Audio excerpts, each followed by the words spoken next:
Strangely, I think the devs are getting good. Well, we can talk about that.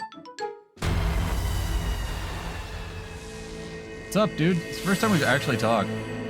First time we talked on voice, not first we talked in general, so... No, that wasn't me. That was my intern. Sick. It's so relieving that you're just as professional as I am. Look. Hey there, I'm Pseudo. Welcome to another Box of Nails episode. We're going to be covering Antiquary, Ritualist, and Paragon today, probably not in that order, and I have a special performing guest who some of you might recognize. You want to say hi, Captain? Life forms. I am in your walls, I'm in your walls. Hello, everyone. Pretty much. So, they showed off a lot of stuff today that was quite interesting. Why'd they do this, dude? Why'd they make me want to play Thief? A lot Thief? of controlled and uncontrolled chaos. Yeah, I love the story arc, like the meta story arc, just that Reddit went through, of hating the crap out of Antiquary for like all of 2 days, and as they were showing it off, everybody realizing, we thought this was a gambling spec. Wait, it's not a gambling spec? Wait, it is a gambling spec? Wait, this is really cool? Yes, the Antiquary specifically, it covers the niche that wasn't touched before with Thief in general, because every Thief spec is some kind of an assassin, so giving it an assassin doesn't really make sense. And they went with the fantasy of, the goofy, handsome rogue that you have, like Star-Lord, for example, from Guardians of the Galaxy. And this is something that just wasn't in the game. This is something that actually fits Thief, because, well, even base Thief just steals random shit from people and uses it. So they just give it more of that, what Thief already does, and give it more, let's call it flavor. I like that. Also, disclaimer, this is like 7 hours-ish after they showed off these elite specs, and I was working out and he was asleep, so forgive us if we make a couple of mistakes. We haven't gone through our usual routine of memorizing literally every number they showed us and then forgetting those after going away, so we might screw a few things up, but we're going to do our best to cover it. Fun. It's perfect time for this. So also thank you for coming on this and doing this with me and waking up at an ungodly hour, but I'm genuinely excited, joyful to try this. I love when ArenaNet tries weird crap. I've always said that. And whether it's Bladesworn, that in my opinion never got finished, or Antiquary, that looks much more finished and polished and just is weird AF, I'm excited for this. I have no earthly clue how they balance it for PvP. Absolutely none. Whatsoever. Because... I can certainly say that I'm also excited, but I have to point out correction, I had a stroke. Point out one thing. Every class so far is not some wild experiment, but a refinement and evolution of something that we already had. For example, the Antiquary, as we already talked, is but is an evolution of the core Thief basis. Also, if you noticed, the utility skills, signature utility skills for Antiquary, they behave in very similar fashion, as they can be cast basically without cooldown, to the skills that are fed with initiative. So Thief got a set of utility skills that are inspired by his weapon skills. And similar thing, but to lesser degree, is noticeable with like all 6 elite specs that we already saw. They are pretty much all of them are core class, but improved. And that is kind of interesting for me, because it's both very safe approach, but also they seem to know what they're doing, which in my opinion was very missing from the last batch of elite specs, meaning End of the Dragon's elite specs that we got. I think that you nailed it before we started talking, where you made the joke, I think ArenaNet's getting better, and I agree with you. These look much more refined. Even Paragon, which very much, I'll just spoil this right now, does not look like it's for me, I think is going to be very strong. I think it has a lot of very good synergies, but I'm sure we'll talk forever about that, and Ritualist will get like 1 minute. But I'm excited to see Antiquary because it introduces something that I had been like wondering if they could actually do. And to me, this is like, I'm going to be really interested to see if they can balance RNG in a healthy way in a video game. And of course the answer is no. Like at the end of the day, they won't be able to perfectly balance it, but you wouldn't want to play a perfectly balanced video game anyway. So I'm very curious to see where the line is, because Thief players are, for better or worse, quite mechanically skilled at the game in my experience. So there's no way you're not just going to take the teleport signet if you can fit it with having enough stun breaks on your bar and just teleport across the map infinitely in a PvP match or something like that. Like, or whatever. Sorry, they're called double edges. I don't know. It's just, they made me want to play Thief in a way where it seems exciting and fun, and maybe the 8 draw cards that you get will get boring, but they all seem really cool. Maybe it's my inner love of conditions. I don't know. First of all, let's use a second to agree with some tips. I had, perhaps like first time this season, in last week, clash with actually good Thief. And I'm going to say this. And they're frustrating. By saying it. 99% of the thieves in this game don't know their class. I know that specifically because I'm playing a build that, when posed against a good thief, physically cannot do damage, and when playing against bad thief, one-shots them. And you're talking the Mace Maze Spellbreaker, right? Yes, that's this. And right. Essentially, the juxtaposition between how many thieves just walk into melee, literally walk into melee of a warrior after just banning all 3 stun breaks, and that in comparison to the amount of thieves that just absolutely on me, is quite interesting, to put it lightly. Specifically, I know one. Well, which whenever is number higher than 0, but not very high. Anyway. Whenever I run into one that I find, even before my internet got fixed, could just perfectly interrupt and this is on every class, perfectly interrupt all of my skills with headshots, or perfectly interrupt the ones that he knew he had to interrupt with headshots, that's when I usually know I'm fighting a good thief. Where it's just like, okay, he sniped my heal skill, he sniped my heal skill again, he sniped my heal skill again, I'm dead. And stuff like that. When you face a bad thief, you wonder if he's a bot. When you face a good thief, you wonder if he's cheating.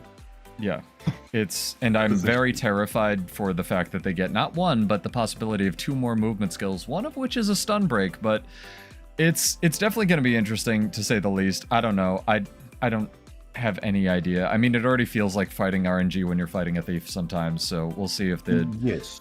Like, do you think that the double-edged skills can possibly be balanced in PvP? I don't think thief can be balanced in PvP. Yeah, fair enough. So, well, thief is a class that is very, very, very risky and very punishable for player mistakes.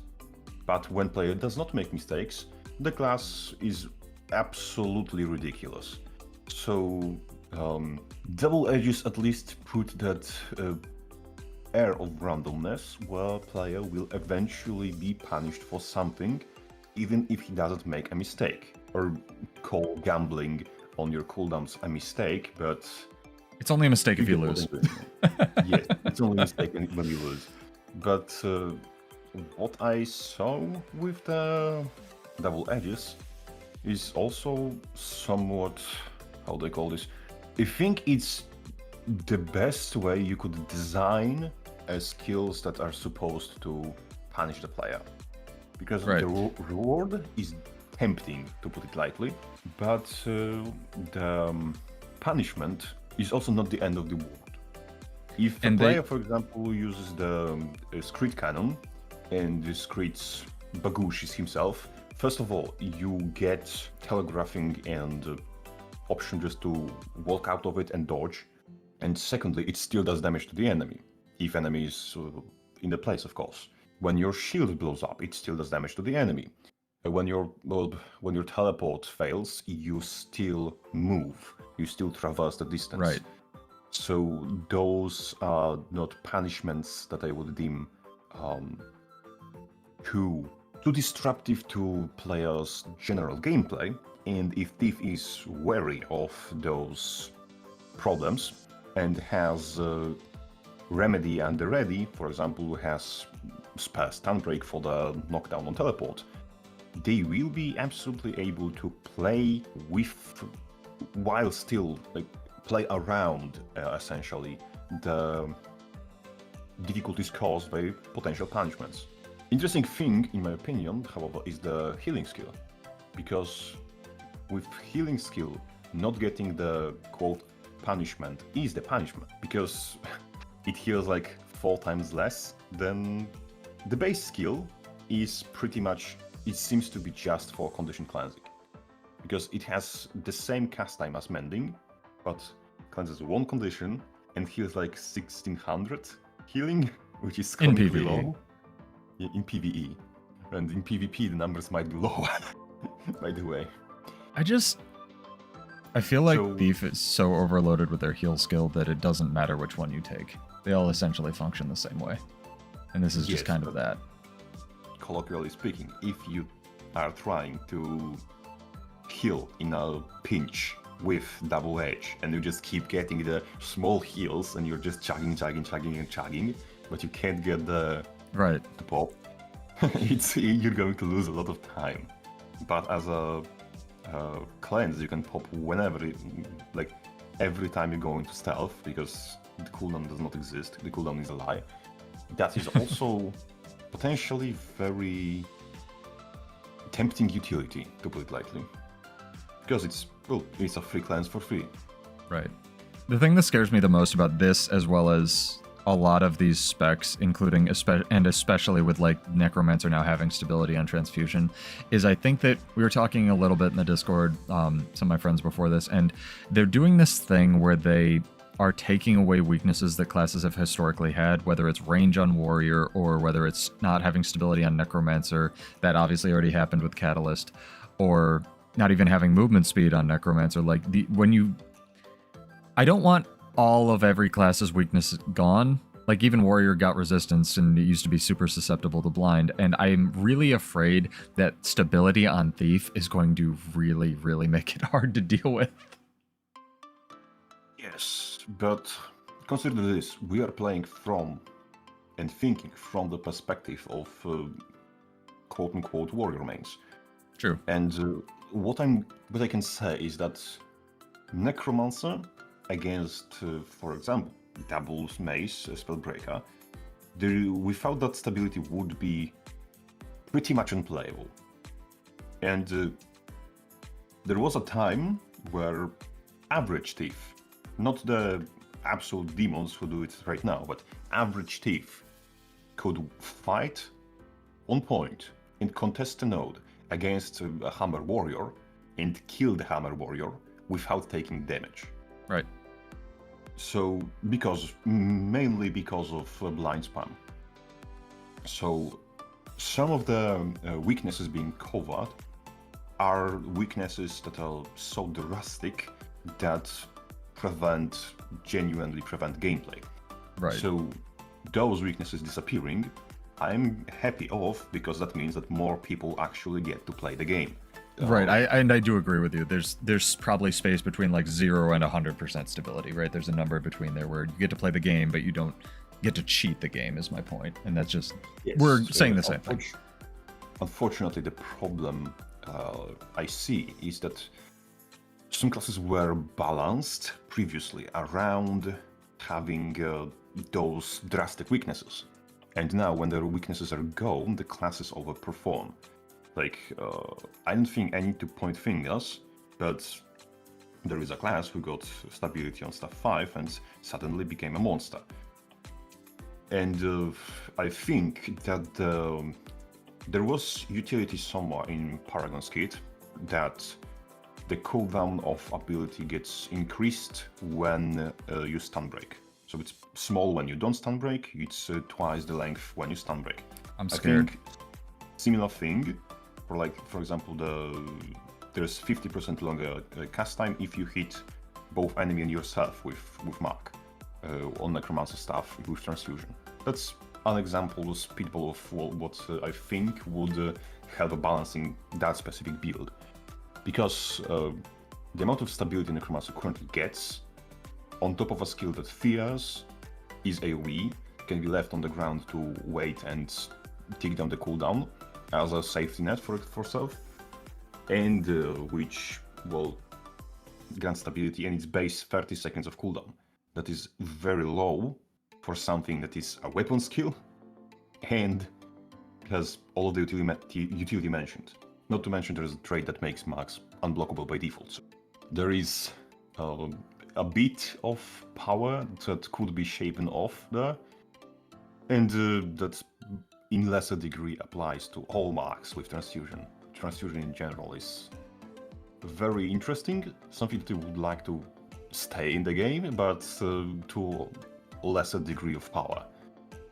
Because currently it shapes Necromancer as a class, like defines it entirely. I think that's when it becomes start being an issue.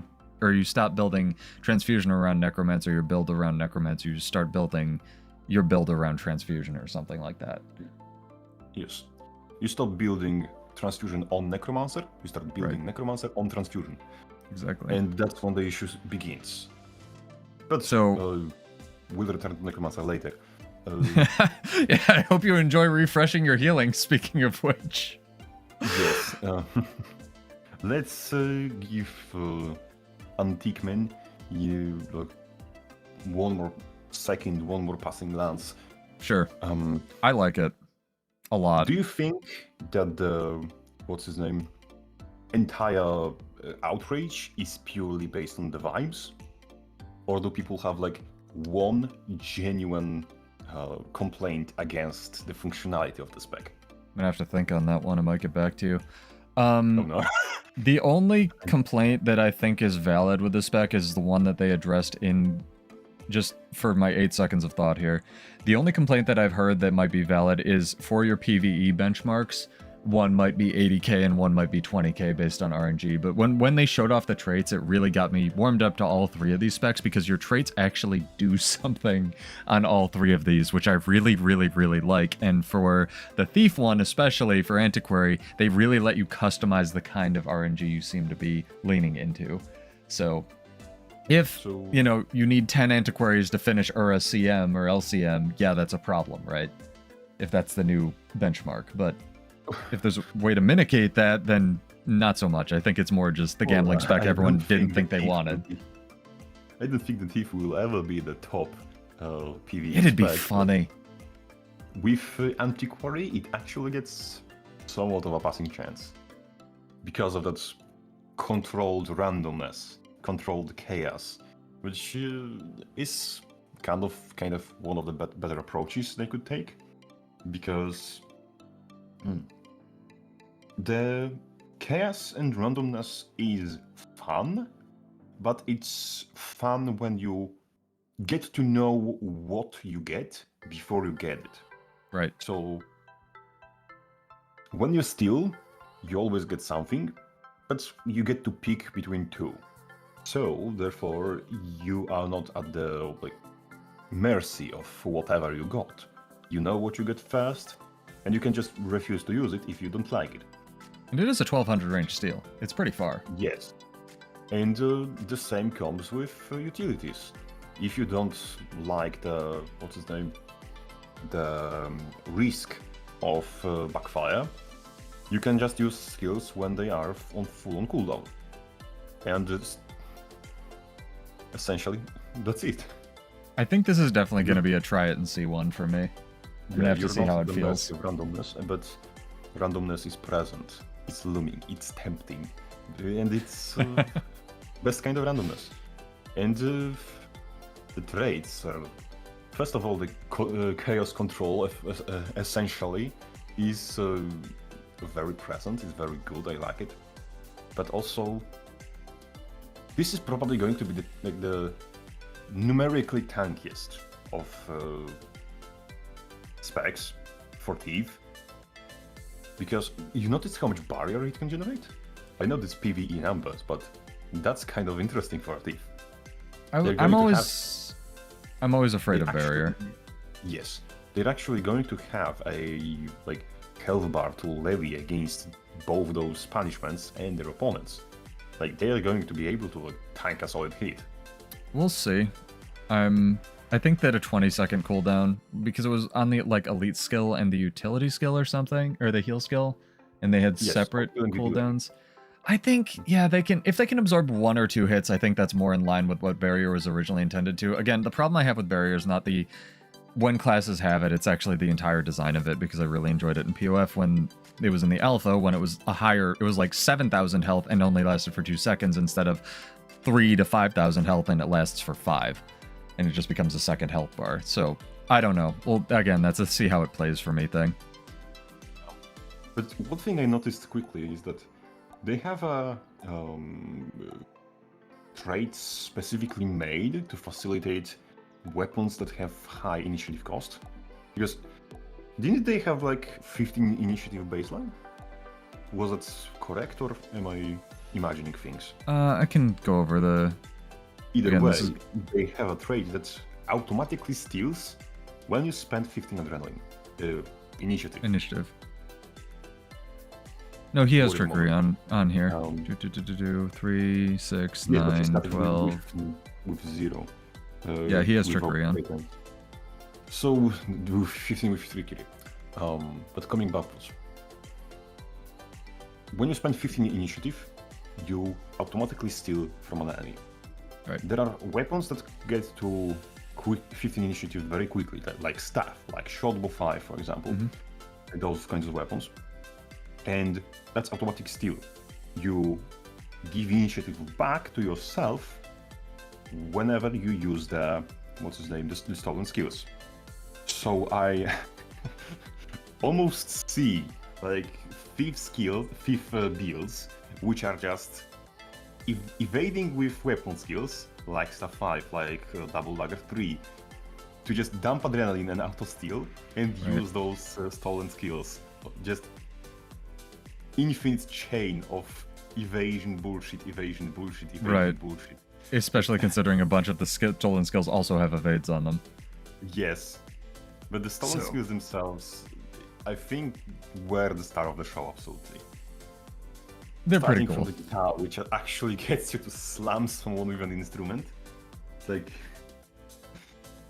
It's beautiful. Then the air of control randomness, just we reused every asset in the game and we're proud of it kind of vibe, is first of all, I think, serving this pack, because it's that visual flair of controlled chaos.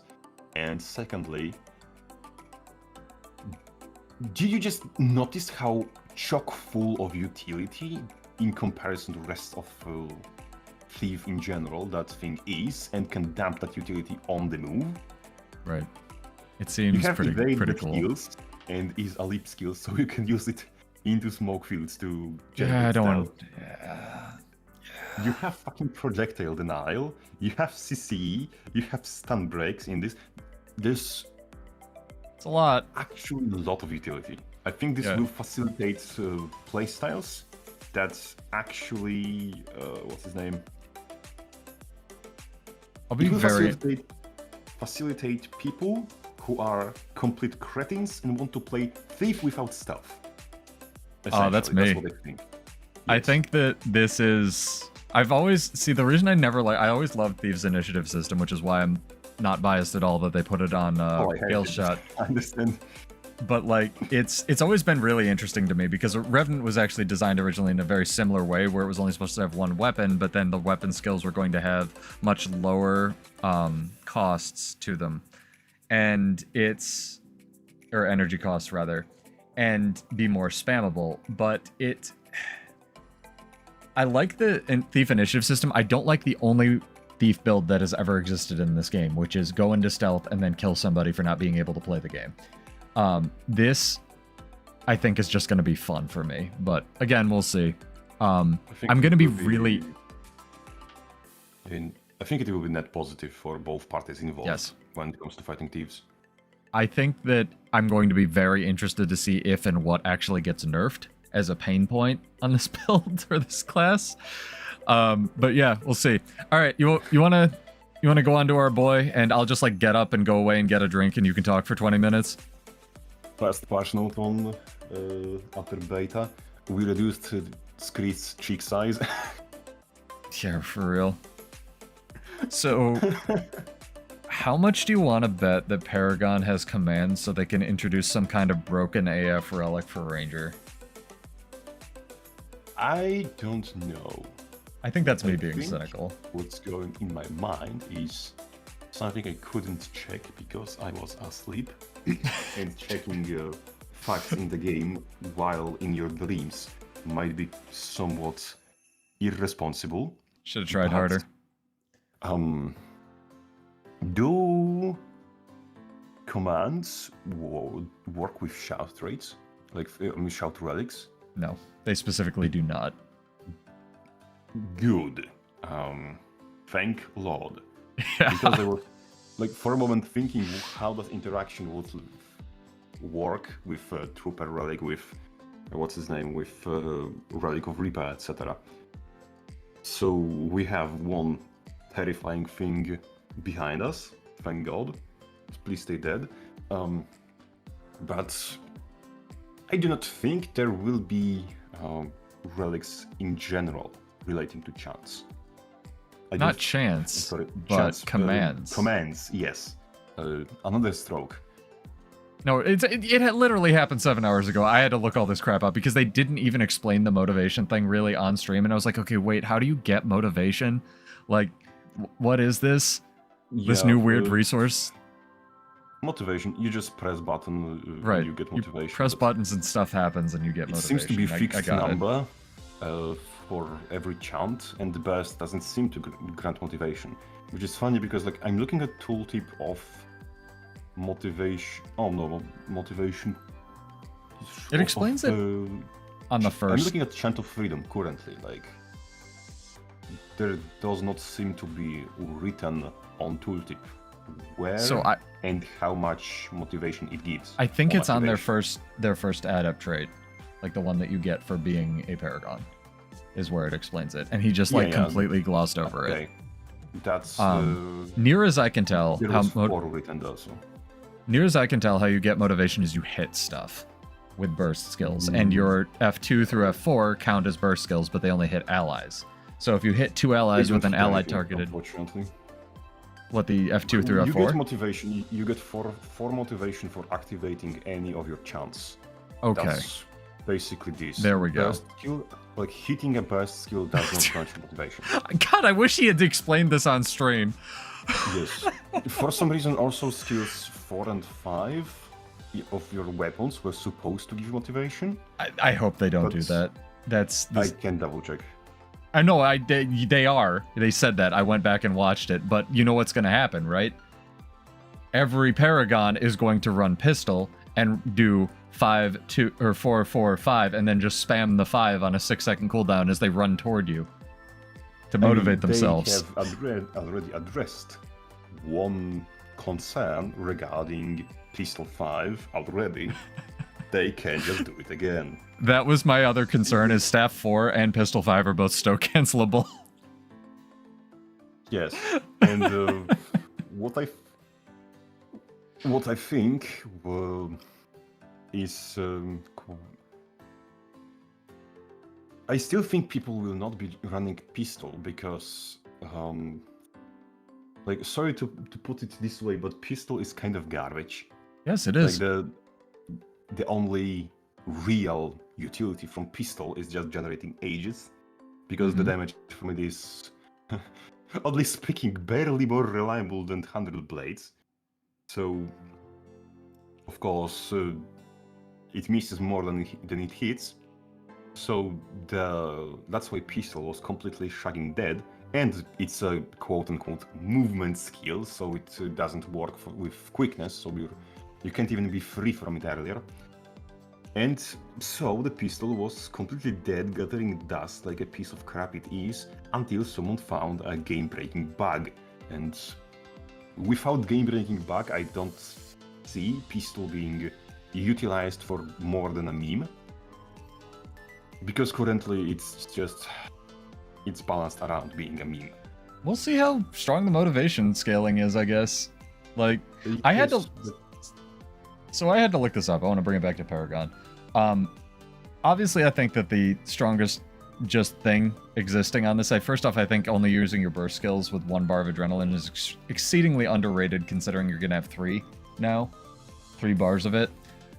That by itself is kind of a +1 for Warrior. In a way, it's kind of a side grade. But the bigger aspect is you have a free stun break just sitting on your bar. And I had to look this up because I thought you had to get to tier 3 of motivation to use the stun break as a stun break. No, you don't. It just stun breaks, period. And then when you get to tier 3, it gives your allies stability. That's kind of nuts. Kind of happy that it's nuts, because Warrior is a class that basically lives and dies by their utility, by the access to the utility, and defensive utility especially. And stun break within the class mechanic is an absolute game changer. And if you don't have to trade for it like Berserker does, that's going to be absolutely massive. It's going to enable more greedy builds in terms of utility skills. So we may see a bit of damage paragons popping up, but also it's 1 bar. Yeah. That said, the cooldown is probably going to reflect this. It has to be at like 40 seconds to a minute in PvP. There's no way that lives. But also what I think, what currently is going through my mind is that Chant of Freedom is an AoE stun break. Shake It Off is an AoE stun break. Yep, the new one they have is an AoE stun break. I know. You have Command that is an AoE stun break, and you have Banner of Tactics, which is also an AoE stun break. You can bring 4 AoE stun breaks for your team. I'd also like to point out it's even better than that, because the new one, the utility skill that Paragon gets, I don't know the name, that you mentioned, you can always use it, and then if it doesn't stun break anybody, it's basically a less of a penalty. No, never. So you just use that one first all the time. Yes, and it's base giving resistance as well. So you can have absolute incredible amount of AoE stun breaks. Yeah. I mean, to be fair, CC was a problem, so good. Yes, but also, I think that Warrior as a support is going to fall into this niche where it has completely idiotic amounts of AoE stun breaks, but it also has completely idiotic amounts of AoE quickness, because Warhorn 3 already gives AoE quickness. Shh, no one knows that. You be quiet. Shh. Don't tell me how to live my life. The first thing that's happening when the beta drops is I'm making this build. Then you have, what's his name? Martial Cadence, which in PvP still gives quickness. Then you also have the new trait which makes your chants give quickness. So you have 3, 4, 5 sources of quickness in your build, and that's AoE quickness. Very important. Yes, that's AoE quickness. And if you want to be this kind of creature, you can have increased, increased concentration from both one of the Paragon traits, when I remember correctly, and from Roaring Clovelly, and you have things like Rune of Firebrand, which gives percentage quickness duration. Yeah. So you can be an absolute gremlin with that quickness. So I think it's going to be interesting. And if something is going to be nerfed first, I think it's going to be AoE quickness. AoE quickness or AoE standards. You know what's... I'm going to counterpoint, and I'm just looking at them using the elite skill over and over again. I don't know if it's going to matter. Like, stuff when an expansion drops is usually so hysterically overtuned for 2 to 6 weeks at least. Like, we already have 3, including Paragon now, we have 3 new elite specs that basically have an elite skill that says your team doesn't die for 3 to 5 seconds. Like, yes, but that's with Paragon horrifying. specifically, I don't know if you noticed, Paragon first only applies not die to himself. Right. Applying it to allies is a refrain, so it happens after a few seconds. And it's also shorter duration. Or It's use a 3 burst skill. seconds for self, 1 second for allies. So it's much weaker than it looks. It's weaker even than what's his name? Than Troubadour? Yes. It's weaker than that. And Right, I didn't see that was 1 second. You're right. Yes, it's shorter duration and it applies to allies after what's his name? The barrier expires, I think. No, after a delay, just a delay. There's Right. 3 seconds of delay if I remember correctly. I think there's 3 seconds for every command on. But combination of getting a baseline delay plus getting that short duration, I think that elite is genuinely just dead on arrival. I don't know. Isn't might there a be trait that... wrong. Well, there's a trait that makes them echo twice, right? So that goes up to 2 seconds. Yes, but even with, I think that the strongest thing from that, with that said, refrain would be barrier application. True. Because you get barrier every time the effect ends. But still, that is not very... It is strong, don't get me wrong, but I don't think it's going to save lives like Rebound does. Yeah, well, maybe we're looking at it like that, because Rebound's the one that I always come back to, that, like, it should be completely broken on paper, but it just doesn't ever work out that way. So maybe it'll just end up being like that, where it's good, if you can pull it off, it's great, but a lot of the time, it's just kind of mid. Rebound is something for buying time. But first, it gives stability, second, it gives that effect, so people simply end up often just waiting it out. So, but it is something that buys time.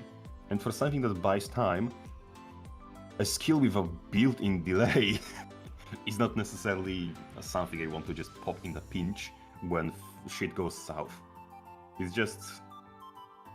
It's something that will work in very controlled environment, or something that will work when applied in advance. But I really don't think that it will work as like any sort of panic button, which may be considered a good thing, but I also think that just running banner battle standard instead of it, because well, it True. competes with battle standard, so Similar why wouldn't cooldown, you too. just run battle standard and have pretty much 5 times the punch essentially? Right. And you also have the option of stomping enemies. Yes, and if you are goated with the banner, you can revive yourself. Right. Fair point. Which is, yes, but We'll see. Maybe it's fun. Maybe it's not. It's kind of a Yes, bummer it's- that it's the only thing that does the golden Paragon wing thing. yes and no, because like it's enough when Guardian invades my screen and flashes my eyeballs. I don't really want the same from my class. Fair Like, enough. Specifically, first time I switched off of Guardian, because when Heart of Thorns first released, I was playing Dragon Hunter. First time I switched off of Guardian was specifically because my eyes were fucking hurting from the amounts of flashbangs that were on my screen entire bloody time. Because for some reason Guardian is just oops, all flashbangs. It's goddamn Counter-Strike Global Offensive with it. With the amount of flashing you get. Guardian should have epilepsy warning. I still do think that they are improving, kind of like you said, but I also, when I was reading the blog post 2 days ago, I guess at this point, my head hit the wall when they said you have another resource in addition to Adrenaline, and I was like, good God, guys, did we not just go through this with Bladesworn? Like, I don't know. I think motivation seemed a lot better tuned, especially considering I'm just looking through the traits again here, and you seem to have one that says you gain adrenaline every time you spend motivation, so there's definitely room for playing around with these numbers and stuff if they need to tweak it in the future. First of all, motivation isn't something that you have to consciously manage. It's Not really. Yes, it's just a pile that is slowly going down that you just throw things onto to keep it high. And the things you throw onto it are, well, your 4 and 5 weapon skills, which surprisingly consists of the largest quantity of weapon skills that warrior just want to throw, essentially. In Blade Trail's case, literally. But the motivation as a resource is a very fire and forget kind of resource. It's something that you just want. It's just there. You don't have to consciously think about it. Besides simple, do I want to use 1 skill or 2 skills to keep it high right now, at the moment? The only moment, the only situation where you want to think about motivation is whether you're consciously wanting to activate specific level, specific tier of a chant, and that mostly will pertain to Chant of Freedom because of that stability. Right. So you will pretty much just get that past 7, press, and that's pretty much all you're thinking. You are not doing a lot of resource managing with motivation, and I kind of like it, because managing 2 resources at one time would be, a lot. Frustrating, overcomplicated. Can't relate to what that's like. Speaking of which, do you know there's no alacrity support spec for warrior in the game? Oh yeah, well, I mean, technically, there's none that would be in playable state right now. They were agreeing this. skirting around the word Bladesworn so hard in this thing the entire time. I don't know what's up with it. I don't know if they just don't want to touch it or if they're gonna rework it or what, man. I think they're just they already took it behind a parking lot at Dennis, and they're just already loading the shotgun to put the thing out of its misery. Yeah, I'm gonna have to play Gale Shot, I guess. Hopefully, hopefully the least they are going to do when it comes to justice for Bladesworn is, as soon as this drops, or maybe even earlier, because we're going 1 patch between now and Do we? Okay. And I think between now and the release of Visions of Eternity, there will be at least 1 balance patch, because it goes out late November, so there pretty much has to be one in October. I thought Visions of Eternity was October. I could be wrong about Visions that. of Eternity is November 28th, if I remember correctly. It's late November. I'm probably wrong. I'm a partner now. I'm wrong about a lot of things. Congratulations on being wrong. Yeah, I know, right? My Professionally condolences on wrong being now. partner. So yeah, it's not as bad as people thought it might be. Guilders 2, Visions of Eternity. So do you have anything else on Paragon? Or are we gonna go on to Greener Scourge? It's weird that it doesn't synergize with Spear at all, I'll say that much. With Spear? It unfortunately kind of does. Because does it? You remind me talk me into this. My biggest bloody pain point that I had from the very beginning of support war existing as a concept. And it still remains. Because Paragon didn't fix one issue. And I'm afraid it made the issue worse. Specifically, martial cadence is activated by hitting an enemy with your burst skill. That's gotta be an ally. I was really, really hoping that there will be at least 1 chant that does at least 1 damage to enemies in the surrounding area. I mean, you could just make it so it hits an enemy or an ally. For now, there is none. Right. So unless they coded something specifically to make traits, to make martial cadence, to make like everything that activates on hitting enemy with your best skill, activate on hitting the ally with your best skill, there will be still a lot of this dysfunctionality that was present in Warrior's support kit previously. It still will be present. Because you still need to hit an enemy to activate heightened focus. You still need to hit an enemy to activate martial cadence. And remaining traits that you don't like really need, but you would benefit from, like for example, traits that give you adrenaline, specifically the Opportunist and Merciless Hammer, because when you're playing Warrior as a support and you use that stuff 4, this can just from Merciless Hammer alone.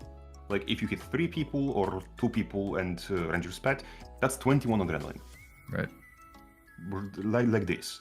They want you to play defense discipline they want you to play discipline and tactics by the way the support traits are placed in these 2 trait lines. However, those are pretty much the worst 2 trait lines possible for purposes of adrenaline generation and for just leeway of playing the intended traits on a support.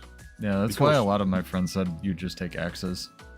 Yeah, though they those 2 trait lines house majority of the traits that are problematic for support warrior because they need to be activated with a burst that is applied specifically onto the enemy, and they house pretty much the lowest amount of adrenaline generation that you would have and you would want.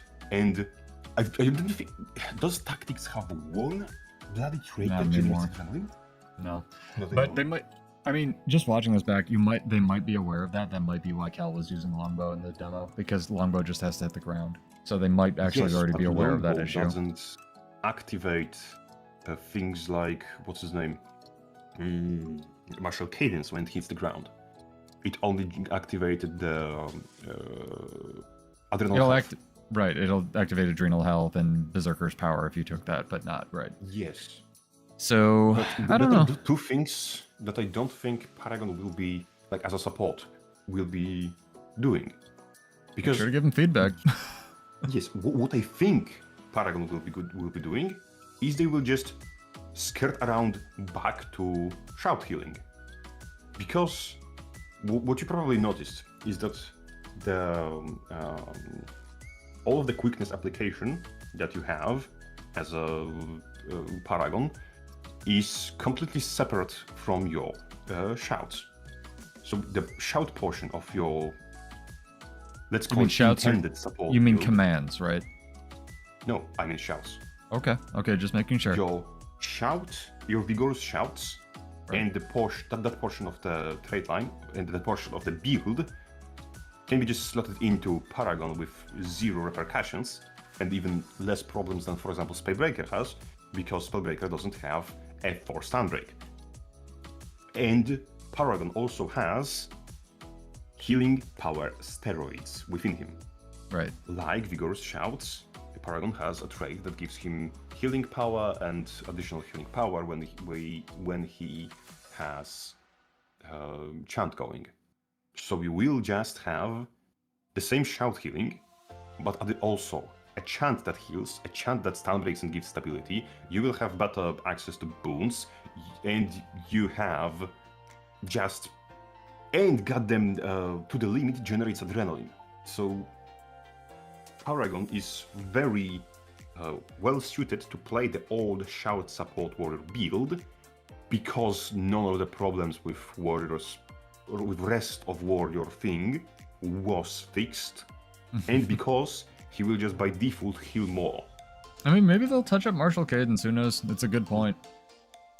I think that what they should do, in my opinion, is just make the first chant, the one that gives you might and fury, just do ticking damage, like tiny damage, the same damage as, for example, what's his name, Jade Sphere does in an area around. It just procs something. Yes, it would fix the problem, absolutely. Would that be But too it much also- for adrenaline generation then? Well, it's a burst skill. I don't think burst skills generate adrenaline on hits. Because Oh, like, true. Flurry doesn't. No, you're correct. And also, one thing I'm thinking about right now. If chants are burst skills, Mm-hmm. versatile power will be giving them Mm-hmm. cooldown reduction. I think that it might be too strong with versatile power, because that means you get a cooldown reduction on your F4 stun break. Discipline's just a problem. That's why they started nerfing full counter specifically instead of trying to fix the bug where versatile power double applied its cooldown. I mean, I'm going to be honest. I think that full counter, like with the power that button has, should have no less than 16 seconds of cooldown. But Probably. that's a different story, and a completely different story from discipline just being a bane of everyone's existence. I don't know, man. I'm hopeful. I think this looks good. I think it looks simple and complicated, just like the rest of Warrior really is, like simple but nuanced, except it's unbelievably complicated. I mean- No one can ever explain it. I'm still not done crashing out. No, you can. Go ahead. I'm afraid that what's his name, on your knees or something, that they strongly overrated the power of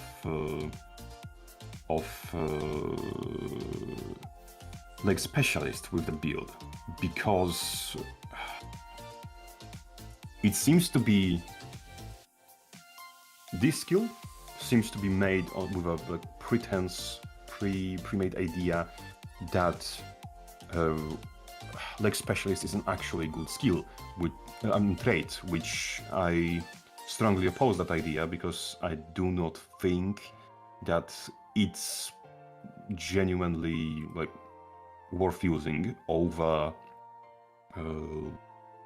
soldiers' comfort, even if you're playing some random garbage like Blade Swan. But I think it's just there for World versus World. know what they know. I think I'm almost convinced that some of the decisions we see in the live streams that make less sense than you would think, that make little sense, that they are made with knowledge of at least some of the knowledge of what is going to happen in the next balance patch. Because, well, Alacrity is being put on, what's his name, on Paragon. And they're saying that Warrior doesn't have a Alacrity generator. Yes, What yes, if I'm they listening. already internally made put Old Daring Dragon back? They're and not that gonna do it. And accidentally slipped the tongue. I think that is logical to assume that the Freudian sleep wasn't just a sleep. Don't give me hope. Fuck you. Fuck you. I mean, you deserve to suffer a little. You chose this fate. I'm never Um, having you on one of these again. Oh no. I don't know. I'm too into conspiracy theories. I'm hopeful. I like this. It's a good theory. That's a fair point. I don't know. I think like Specialist is just there because, or they mentioned that because, I mean, I even said it when I was doing a stream. It was like, oh, this would interact well with Leg Specialist. And then he was, 4 seconds later, he was like, this would interact well with Leg Specialist. I was like, well, I guess I was right. But you can just run Hammer and then you don't need to give up a utility slot and it does the same thing because it's not a projectile. So who knows? The problem with Leg Specialist is that it has this combination of, it's an immobilize, but it's a very short immobilize. Well, it's 1 second, which is like. Have you ever tried to hit Hammer Shock after crippling someone with Earthshaker after crippling someone with Hammer Shock and applying Leg Specialist? It's not enough. It's not enough to just land the skill because That's why I think it's for World versus World. travel time, yeah. I'm So- sure you know this, but Leg Specialist is weird and it's per target, the cooldown, not per global. So Yeah, I think it should be per ability. just to be clear, Leg Specialist is one of the weird abilities in the game that says nowhere that it does this. It applies its cooldown per target hit, not per like you, and they specifically changed that for World versus World. So who knows really, but yeah, maybe it Yes, should be a little longer base. I think in World v World, when you can have condition duration, it might work. Right. But in PvP, it's just a dead trait. I'm sorry. Well, it gives you It's bonus not worth it. damage, but that's I about mean, it. Yeah. but if you want bonus damage, you're not running tactics. Right. It's not nothing, but yeah. All right, you done crashing out? You wanna crash on Necro? Because this looks. Yeah, I'm ready to rank drive and crash my car. This talk about is- Ritualist. Ritualist looks cool, but Yes, also so not pretty. for me, but pretty cool. Let me Yes, find it I here. agree. So Ritualist to me, this is kind of how. When people asked me about Ritualist, I was like, there's no way they're going to be summons, because they've already gone through this once in PvP and in World vs. World, where people just abuse target cap, so the summons are not targetable. I, however, really wonder if you can give the... Why am I blanking on what they're called? Spirits, holy crap. Boons or lifesteal or anything like that. Like, do the weapons that you can use apply to the summons? Does blood magic? Does might? Like, summons are very weird and specific in this game, where some of them will inherit some of your qualities and others won't, especially since your weapons are already by default kind of shared to allies that you don't always have. So I don't know, it looks cool. It also scares the crap out of me because it has shift signet on a 20-second cooldown in its shroud. I'm going to say one thing that I noticed is that spirits are not targetable by enemy abilities or your abilities. So they don't get any boons, they don't get anything, and they don't have genuine, like, normal attack speed. They have It's just interval. set, right? Interval. So they're not affected by attack speed increases, they're not affected by attack speed decreases. They have one Okay. trait that reduces the interval, but they are much more like deployable turrets that don't get effects. It's probably a way They healthier don't way to have do that. So yes, like, what's interesting me is that you have to trade for the spirits to linger in outside of Shroud. That's what everyone seems to be focusing on. I couldn't care less about that trait. No, Go I ahead. thought, like, this is the kind of, like, strange thing that they definitely did for a reason, but I'm not 100% reason why. Why the spirits don't linger automatically for like 3-5 seconds? Why they automatically bagoosh whenever you leave Shroud at the very same second? Because you can be forced out of Shroud. That is a problem Necromancer has, that is a problem Necromancer will have. Unless It's you're even smart, but- it's the counterplay they said to do on the stream, is that's how you deal with Ritualist Shroud, is you pressure Yes. the Ritualist. I don't know how you're supposed to do that when you have 3 spirits shooting you, but you pressure the Ritualist. Let's start with the fact that the damage that was displayed from the spirits is actually absolutely abysmally low.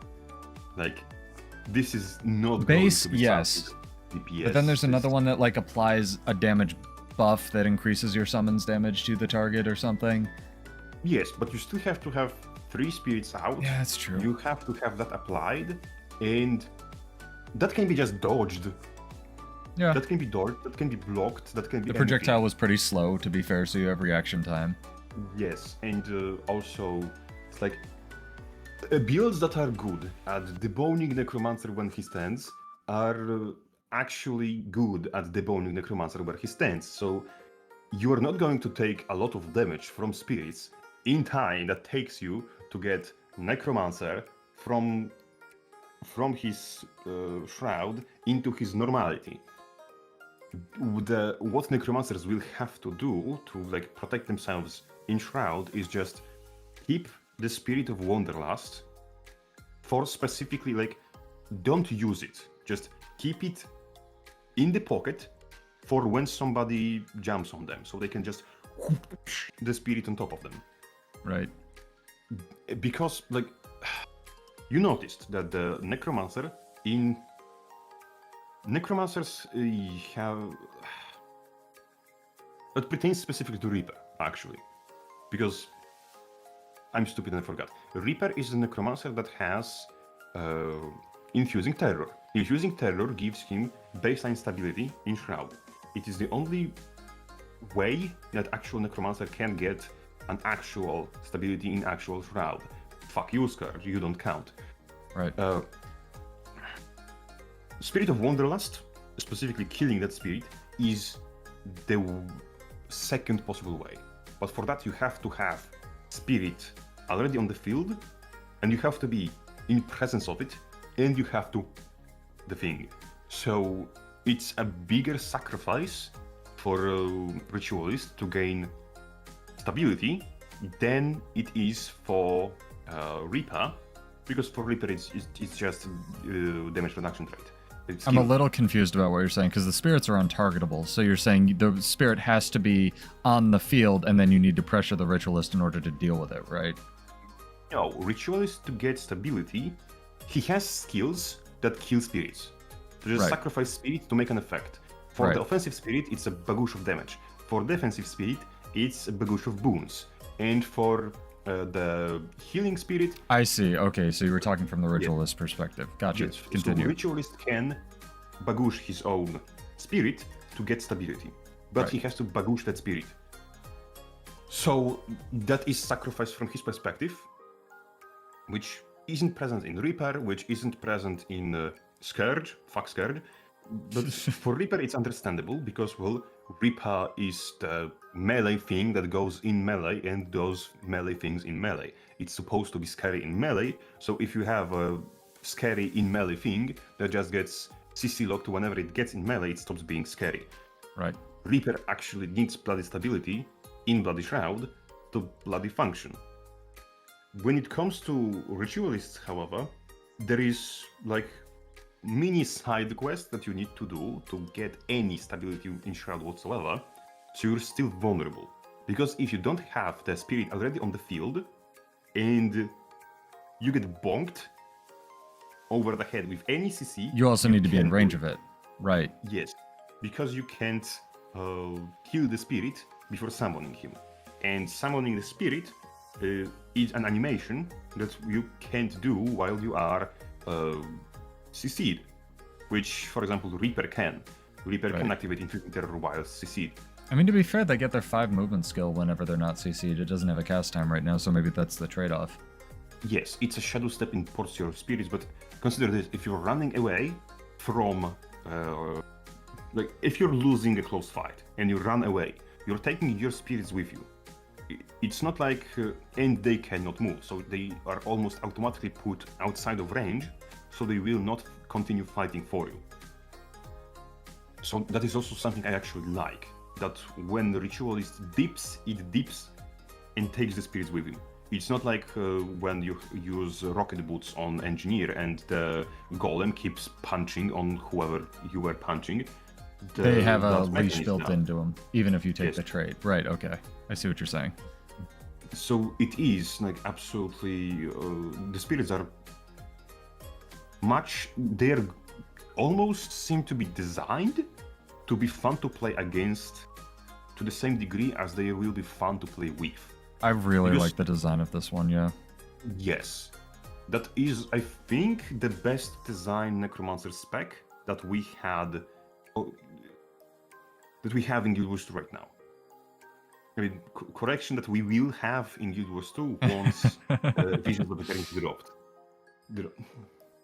October 28th, by the way. 1 month earlier than you thought. I was right. October 28th, yes. I get a cookie. Which still means that we are likely to have a balance patch in early October. I don't think they're ever going to do a balance patch ever again. I think this was it. Which would be funny, dropping the balance patch at the same day expansion drops. That'd be bold, yeah. I think they did that with Path of Fire or something similar. It will be funny, though. Yes, and because if they just started making bizarre, turbo strong changes to random shit. I mean, this will already be bizarre as crap. I don't know. Yes. I give them so much credit. They can lean into the circus and make the, what's his name? Expansion launch an unforgettable experience. Like they did with Spellbreaker and the early round here. But I think that... Pirate Island. Yes. You have Pirate Island Laser Jurassic Park with the side of Crab, and everything is overpowered. It's going to be great.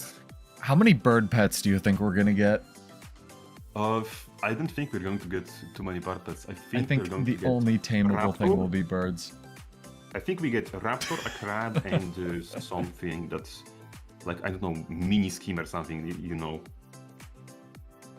Like One a of them, stingray that floats. one of As them a has to pet. be like an invulnerable parrot that gives you a stun break or something. There's no way that trait's in there on Gale Shot for nothing. Trig wouldn't allow that. Uh, Maybe I'm coping. I don't know. I think it'd be funny.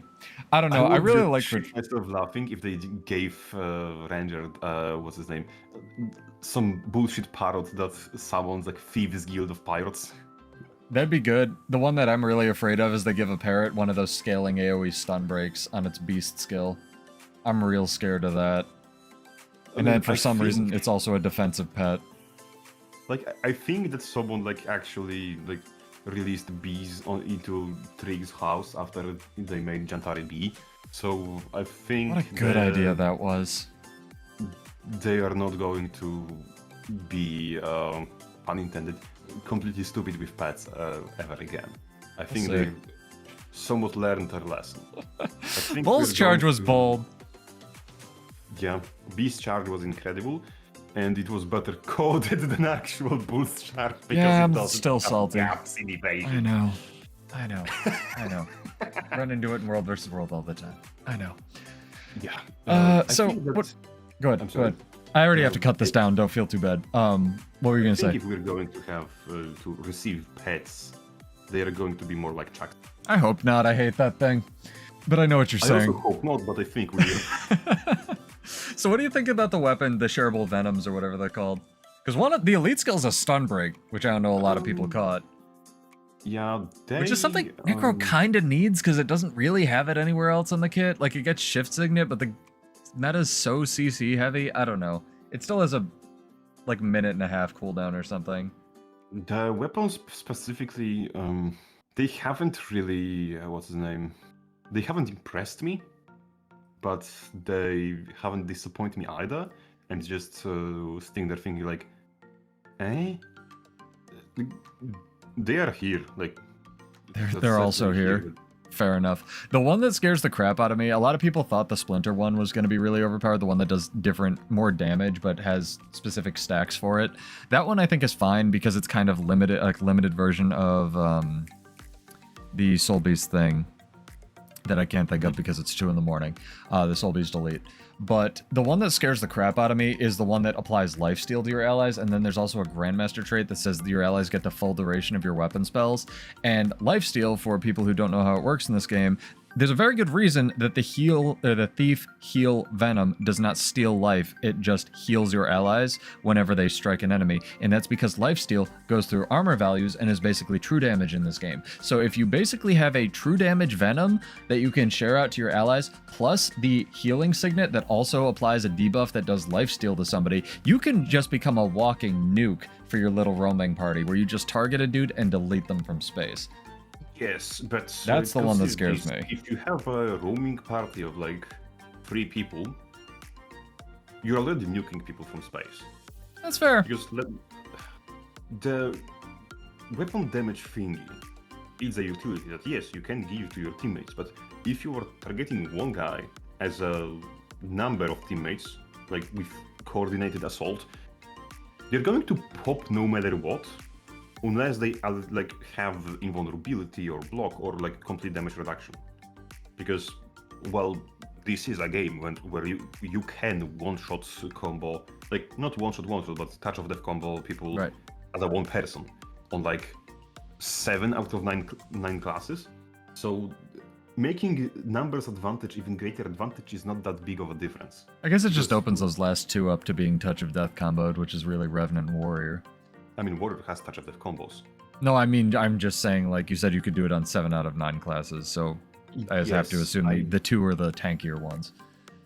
Oddly, no. One of the classes that really doesn't have touch of the death combo is Engineer. Oh, I see. Second- Not on them, that they can do. They okay. have, yes. Right, okay. That was thinking. And the classes like that don't really have touch of the combo. well, you can build everything as a glass cannon and still somewhat have it, but Right. it's just not the best. But Yeah, it's probably just my weird amount of build Virtue. knowledge that makes me really scared of lifesteal, because they haven't really Oh, put it on yes. shared lifesteal on anything else.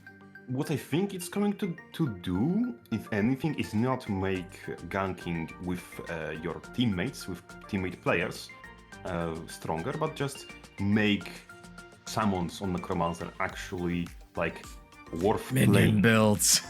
Because yes, you will have your shitty little minions, but they will now have, like, for example, if you run the They'll matter. Golem, the double summon Right. thingy, and whatever, either Bloodfiend or the how's his name, the worm? No, Or no, no, the, I'm thinking of the BoN. Devour thingy. Right. Spine thrower Yeah. thing. Yes, I don't remember how it's named. Yeah, it's, That that's its official name. is, that is 4 targets plus you. So that's full value of the Venoms, of whichever 2 Venoms you run. So that will make minions somewhat threatening. Plus, if you run weapon like Dagger Dishold, which has immobilize, or I would specifically run Dagger Torch and just immobilize somebody into knockdown and make minions debone them for me. And you just drop or you immobilize someone and drop Spirit of Wanderlust on top of them, and remaining spirits also to increase the damage, and you let minions eat the guy while he's down on the ground. Necromancer can actually make minion builds like somewhat passable right now, with Ritualist specifically, especially also because he gets Life Force from summoning minions. True, and by when they default. die. I think the dying minions are not giving what's his I'm name? pretty sure. I'm pretty sure that gives life force, because that's one of the ways I'm Necromancer... saying I don't think it's specifically Ritualist's thing. I think it's either the baseline generation from anything dying anywhere. Mm-hmm. But I'm pretty that doesn't sure. the point. Well, it's nice to have, like, a little bit of, like, I don't know, you just can't, like, the minions die and then you're screwed, so at least maybe then they can go into the shrouds and it gives a good gameplay loop there. I think that there will be more experimentation with Necromancer and minion builds. I like it. With Ritualist specifically. Then it was experimentation with Necromancer as a whole in like last year. So I'm somewhat excited, especially that you can make the what's his name? You can make your spirits with one trait follow you, like literally follow you, and you can have your spirits follow you while you're outside of Shroud, like that they linger, but the life force. So if you in PvE specifically, you may just be running around with an absolute turret hell, free spirits and entire pack of mobs. And I think that's what people want. Yes, I think that's what people want. That's the fantasy of minion monster that people want. And a parrot. And yes, and or a golem or something from the Reichs. But I think that it's going to be very fun in PvE to play around in open world. But it's also going to be viable in the actual raid tier content. That'd be interesting. Because the spirits can follow you. That's going to be like functional in World War. Because if you're chasing somebody, they just follow you and they will shoot. If somebody chases you, they will follow you and they will shoot. So you have this deterrent presence around you. Continues, sorry. There's a sigil that no one runs in World vs. World that's really good. It's called Sigil of Incapacitation. It cripples for 2 seconds on a 5-second cooldown when you strike from the flank. I don't enjoy... I'm not going to look forward to fighting Ritualist with this. Oh, and that's one thing I also wanted to... What's his name? Yeah, who knows if they even trigger the sigils, right? Yes, allude slightly to things. because we have those, we basically got promised that Chronomancer will be thrown over the lap and slapped in the butt. We also got Freudian sleep of warrior doesn't have alacrity. No, that didn't happen. And of course, it didn't happen. Nothing happens. It's all in your mind. It's a simulation. But we also have a lot of things that become either redundant or that have connotations of being cancer, like you said with that sigil. I think that their quote, like when they said that they want to fix up and touch up all the systems, I wouldn't be surprised if that includes the gameplay. Like if that includes ripping out, removing, replacing, reworking those small things that cause toxic interactions within the game itself. I wish them Godspeed. There's so many, but that'd be lovely. Yes, like they did with Celestial. Celestial gear, you remember correctly? Yes, I remember it vividly. That is the only thing that has ever gotten me very close to quitting this game, was when they added concentration and expertise to that gear. Because everything in World vs. World, after everybody told me no one would run it and everyone would still run Healing Power and Zergs, by the end of those 2 years, everything ran Celestial because it was just the double amount of stats because it's raid stats. And of course you're going to run it on everything. It was awful. Yes. And what I think is that they are going to do more changes with the same general premise. Of just like they removed BoN duration from Celestial Gear, they may remove things from the game that cause toxic interactions. And either replace them or just plain remove them. And the sigil you're talking about, I think would be one thing. But the biggest problem is like, you remember there was pushback against Celestial. There was pushback against changing transfusion, and there will be pushback against removing cancer from this game in general, because I noticed this already. There are mechanical things that players defend vividly, religiously, that are negative for the game. And things that are negative for the game, you would have to, like, if you wanted the game to be perfect, you would have to completely remove no port spots, like fix that, because that's a puffing issue that is currently considered a core pillar of gameplay in PvP. You would have to rework stealth. You would have to, I'm guessing, rework like entirety of Mesmer. Yeah, I don't think they have the development budget quite for that, no matter how many swimsuits they sell. Yes, but they definitely have both the know-how and both the interest, let's say. Yes, interest, ability, and considering what I'm seeing with Elite Specs, the balls currently to do These are good things with the classes, because those are baller ideas, baller things, and I think that the matter of this game being touched up, including Elite Spec reworks, like full-on reworks, is not a matter of if, but matter of when. Don't give me hope. I hate you.